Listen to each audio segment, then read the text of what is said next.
유인촌 문화체육관광부 장관이 정몽규 대한축구협회장을 비판하며 사실상 경지를 시사에 주목되고 있습니다. 유 장관은 30일 YTN 시사 교양 프로그램 김성경의 남산 드라이브에 출연해 아날로그에서 디지털로 모든 환경이 바뀌었다. 하지만 제도적인 부분이 그대로 유지되고 있는 것 같다. 여러 가지 면으로 봤을 때 지금이 체육계 정책을 개혁할 적기다. 국민 여론은 원하는 것이 매우 많다. 대대적으로 새로운 정책과 방법을 제시해야 할 것 같다고 말했습니다. 이어 꽤 오래전부터 여러 가지 방법을 통해 안을 만들었고 모든 분야의 현장에 있는 사람들을 만났다.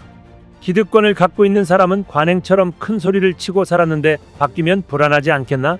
그래도 그런 과정을 잘 극복해야 체육계가 좋아질 거로 생각한다. 하지만 위르겐 클린스만 전 한국 축구대표팀 감독 선임과 해임 과정도 그렇고 승부조작 사면도 문제가 있다. 국민들이 매우 많은 의문을 제기했다. 단순히 홍명보 한국 축구 대표팀 감독 선임 하나만으로 이야기하는 건 아닐 것이다. 지금까지 쌓여온 게 있다고 밝혔습니다. 정몽규 축구협회장 연임 도전에 대해서는 대한체육회장, 종목단체장, 시도체육회장이 2번 이상 연임하지 못하도록 본인들이 결정해 나름대로 정관과 내규를 바꾼 것이라며, 근데 갑자기 올림픽 전에 이사회를 열어 바꾸려 했다.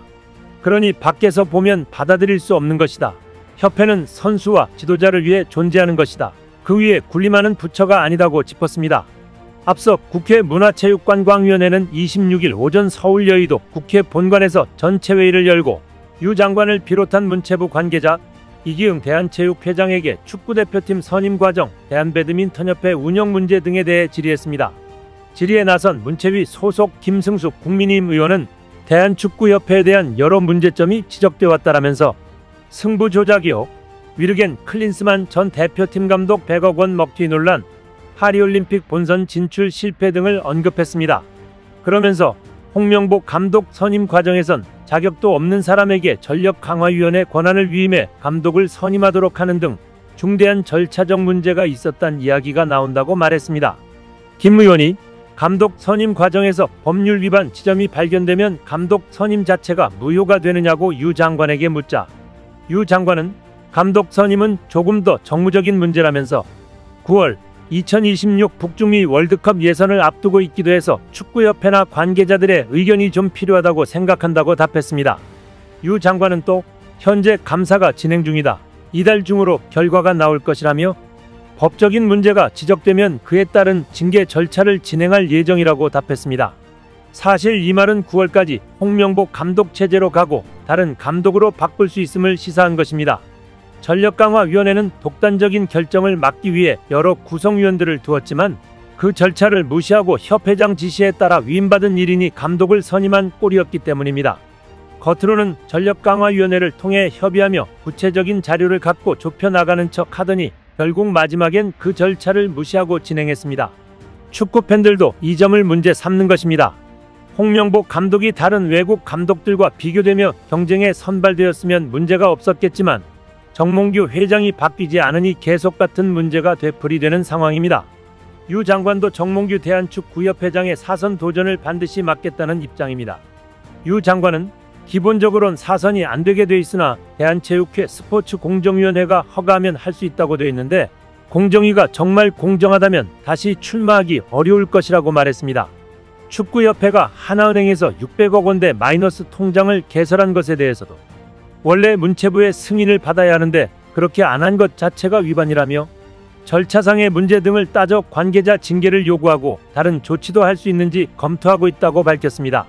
사실상 축구협회에서 암암리에 저지르고 있던 불법적인 일들에 대해 세무조사하듯 다 잡아내 혁신하겠다는 의지를 보이고 있는 것입니다. 문체위는 다음 달 5일 전체회의에서 대한축구협회 관련 증인 채택을 의결하고 다음 달 24일 현안 질의에 이들을 소환해 조사에 나설 예정입니다. 이와 관련해 28일 정몽규 대한축구협회장, 홍명보 축구대표팀 감독, 이임생 협회 기술총괄이사 등을 포함한 10여 명의 증인 및 참고인 명단을 정리했습니다.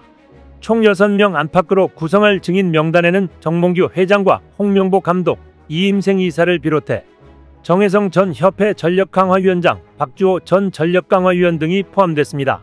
참고인으로는 앞서 축구협회 전력강화위원회에 참여한 멤버들을 중심으로 황선홍, 김도훈 등 축구대표팀 임시사령탑을 맡은 지도자들도 포함된 것으로 알려졌습니다.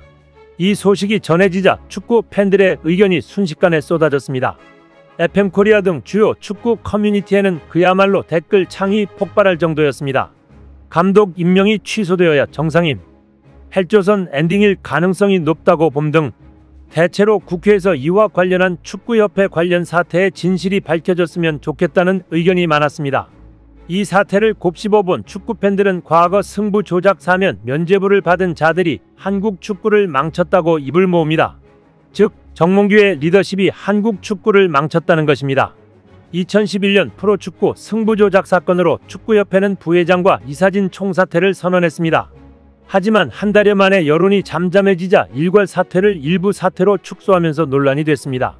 이때부터 축협은 거짓말을 하며 약속을 어겨 진정성의 의심을 받기 시작했습니다. 결국 자신들의 입맛에 맞는 이들 7명에게 면죄부를 준 것입니다. 당시 정 회장은 이에 대해 일부 분과위원장의 경우 임명된 지 2달 만에 사퇴를 하게 돼서 본인의 역량을 펼칠 기회가 사실상 없었다는 점을 고려했다. 또 몇몇 부회장은 업무의 연속성을 고려해 유임하는 것이 좋다고 판단했다. 어떻게 보느냐의 문제다. 25명 중에 7명만 남았다면 4명 중 3명이 바뀐 것이다. 25명을 다 바꿔야 변화가 있다는 것은 지나치지 않은가 생각을 한다. 그분들이 사면에 직접 관여했거나 건의한 분도 아니다. 라고 했습니다.